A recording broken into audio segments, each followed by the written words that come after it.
Hello my friends, Asoka the Geek here, and for this review we're going to take a look at the new Inart 1/12 scale, The Dark Knight Rises, camera wobble there, Batman. So here it is in the box, beautiful minimalistic box design. I love it.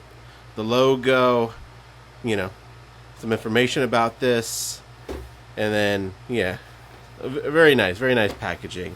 And I did take the wrapper off. I think it had a wrapper, but let's get it out of the box for a sec so you can see what it looks like before I take it all the way out of the packaging here. But let's just pop this guy out.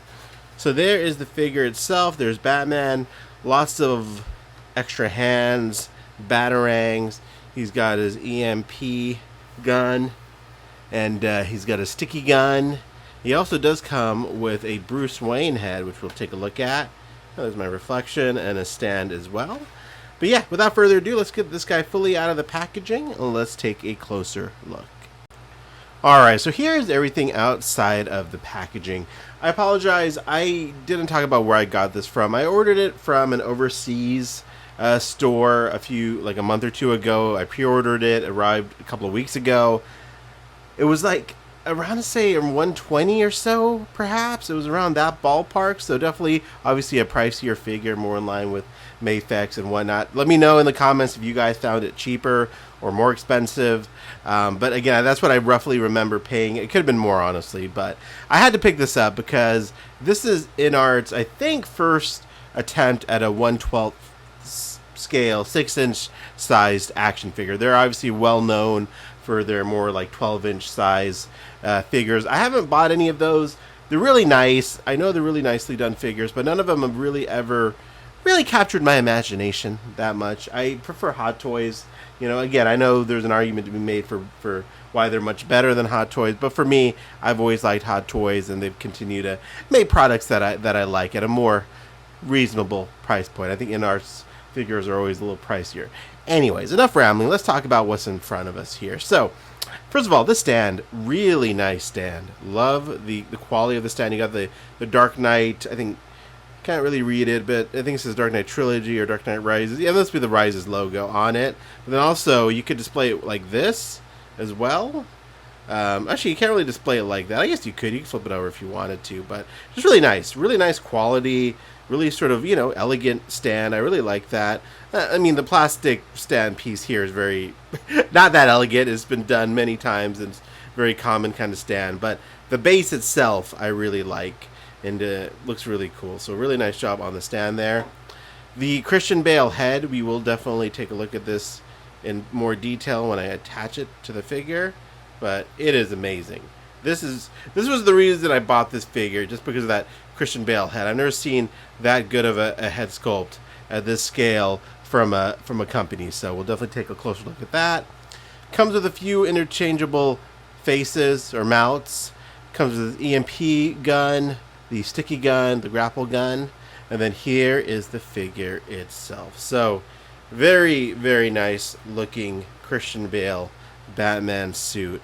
I feel like the details are all there in the suit from what I can remember. Great head sculpt. The Batman head sculpt looks fantastic. Great range of motion here. You have a lot of points of articulation, as you can see.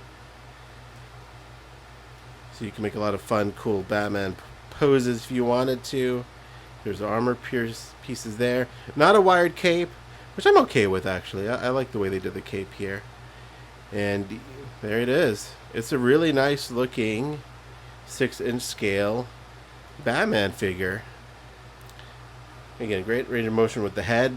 Christian Bale was our first Batman who could actually move his head, and I love this suit. It's not my favorite suit of all time. That still goes to Keaton, but I would rank it very closely after those suits because, especially for the movies, it made sense in his world and all that. So yeah, I think they did a great job with the suit, and I'll do a comparison with the McFarlane Batman just so you can kind of get a better sense of the size of this guy. But the details are all there. The belt isn't attached, so it kind of moves a little bit there.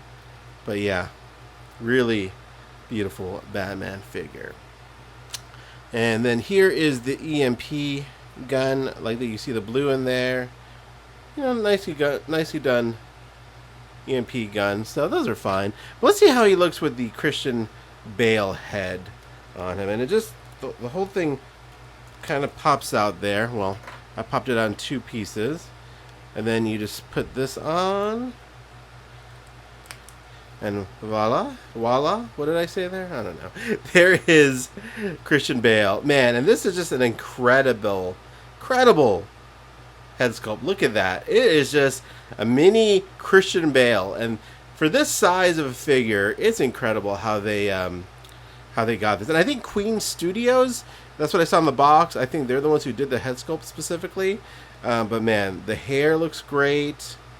Just everything. I'm trying to get the camera to refocus a little bit, but you can see it's just a really beautiful Christian Bale head sculpt. I'll probably display it like this actually, just because it looks so good.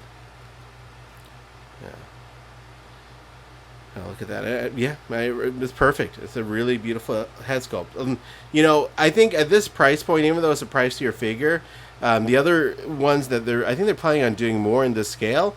I think I might have to collect it just for the human, the actor likenesses, right? Like these, just in the scale. I don't think you're going to get anything better. But let's see how he looks next to a McFarlane Batman figure.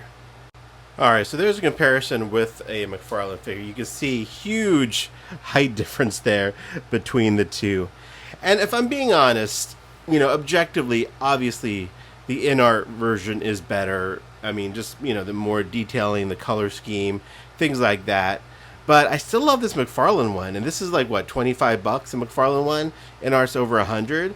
So, you know, it's a tough one. Like, I think for the Christian Bale head sculpt, I think it was worth it for that, because that's going to look great on the shelf unmasked. But if you're just looking for a standard, like, Dark Knight Batman, you know, here you go. Here are your 2 kind of current options. Obviously different scales, but I still got to give it to McFarlane. I think they did a great job with this particular Batman. With, you know, they got the detailing in there and whatnot. I think it looks really nice. Again, the Inart one is better. Obviously, it should be for that price point. Obviously, the articulations are much better. You probably got more of the details right in the suit and the coloring and all that. But man, I still love this McFarlane version quite a bit as well. And, you know, so there you go. Depends on what scale, I guess, you want to collect. I don't really care about scale, so that's why I'm going to have both displayed on the shelf. The Inart one with the Christian Bale head, and then the McFarlane one with the regular head, like you see him here. So there you go. But, you know, got to give it to Inart, man, for their first 6-inch scale figure. Again, I think it's their first 6-inch scale figure. They did a fantastic job, from the packaging to the stand, to the accessories, to the alternate head sculpt. The only thing, though, is, now I think about it, you did have to pay extra for the Christian Bale head sculpt. It wasn't part of the standard release. It came in, there's 2 versions that you could get. You could get just the Batman version, and then the one with the Christian Bale head sculpt was, I think, even more expensive. So that is also a consideration. But yeah, look at that Christian Bale head sculpt. It is just nuts how good that looks. But there you go. So obviously, you know, there's my perspective on this figure. I obviously love it. Glad I have it. It will go up on the shelf. But yeah, let me know what you guys think in the comments below. Are you picking this up? Are you excited for what Inart's doing with this scale? And yeah, as always, thanks so much for watching my rambling reviews. And maybe that's what I should name these reviews, the rambling reviews. I don't know. Anyways, thanks so much for watching. Appreciate your time, guys, and have a great day.